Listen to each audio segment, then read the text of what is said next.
A horizontal force of 3 newtons is just sufficient to prevent a block of mass 1.5 kilograms from sliding down a rough plane inclined at arctan 3/4 to the horizontal. We want to find the acceleration of the block down the slope when that force is removed. The first thing to do is to produce a diagram to help us make sense of the information that we're given.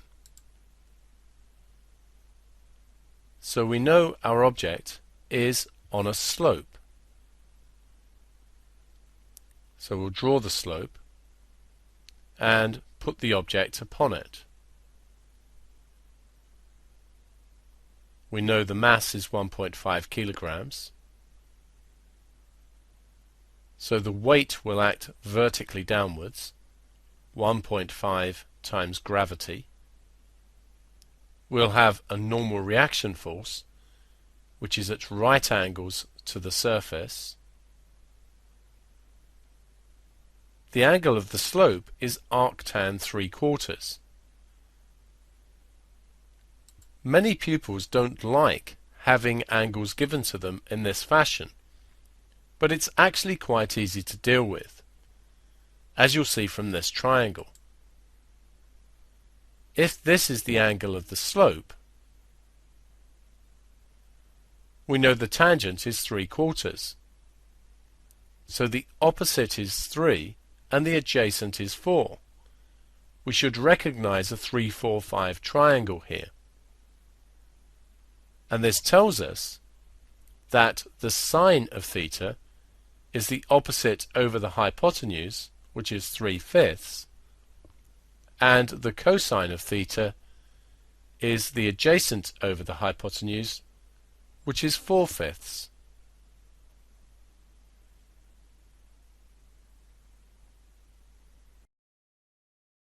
We can now resolve the weight into components perpendicular to and parallel to the surface.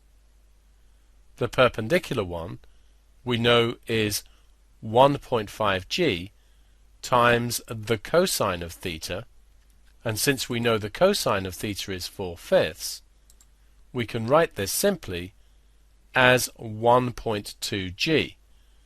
1.5 times 4/5 is 1.2.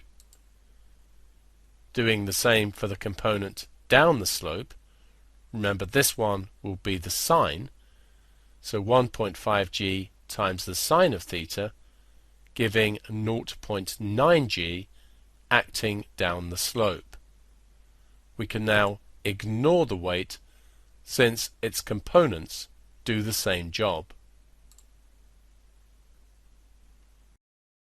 We now know that we have a rough plane, so there must be a frictional force acting up the slope.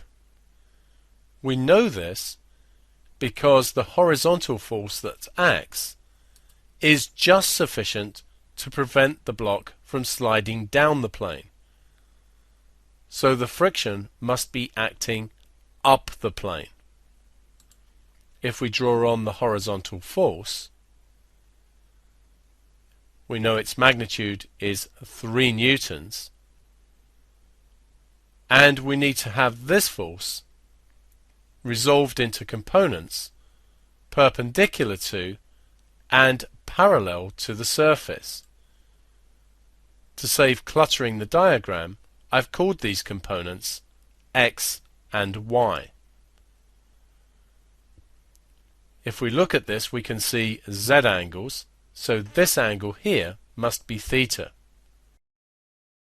It follows that x will be equal to 3 times the cosine of theta,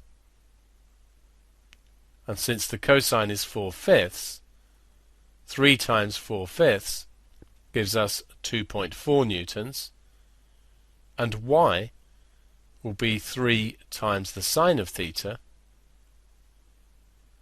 which is 3 times 3/5, or 1.8 newtons.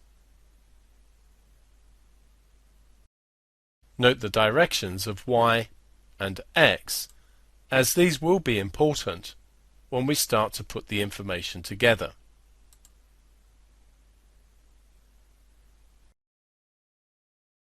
If we now look at the situation perpendicular to the slope, these forces must be in equilibrium. So the R, which is acting upwards, must be equal to the y plus the 1.2 g. So R is going to be equal to 1.8, which is the y, plus the 1.2 g. And we can calculate this using g is equal to 9.8 to give us 13.56 newtons. So we know the reaction force here is 13.56 newtons. Since this object is not moving, the forces parallel to the surface must also be in equilibrium. The friction and the x act upwards and the 0.9 g downwards. So the friction plus the 2.4, the value of x, must be equal to the 0.9 g. The friction then is going to be 0.9 g, take away 2.4, which calculates to 6.42 newtons. Friction, we know, is mu r in a limiting situation. So mu will therefore be the friction divided by r. We have expressions for both Fr and r, so we can calculate the coefficient of friction. The coefficient of friction will be 6.42 divided by 13.56, and this will be 0.4735, correct to 4 significant figures. We're going to need this in subsequent calculations, and therefore we save an extra significant figure so that we don't build in inaccuracy into our final answer.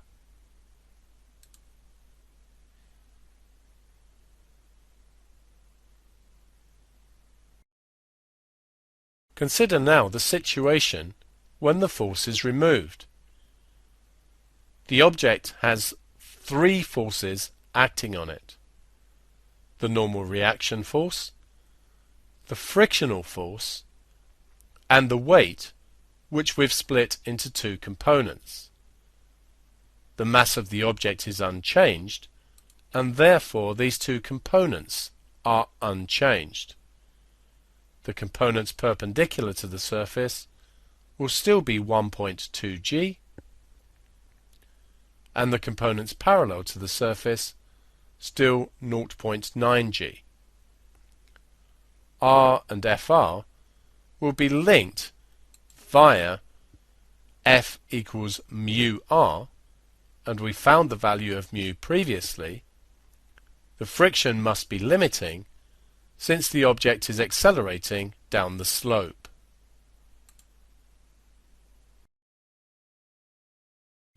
Perpendicular to the surface we have no acceleration, and it follows that r must be equal to 1.2 g.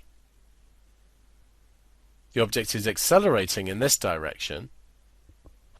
The friction is limiting, which means it's equal to mu times the reaction force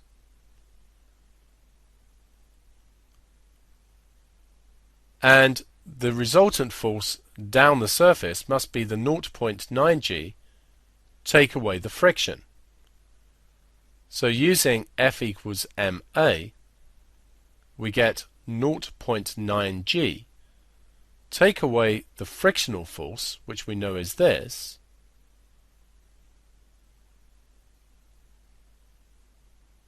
is equal to the mass, which is 1.5, times the acceleration.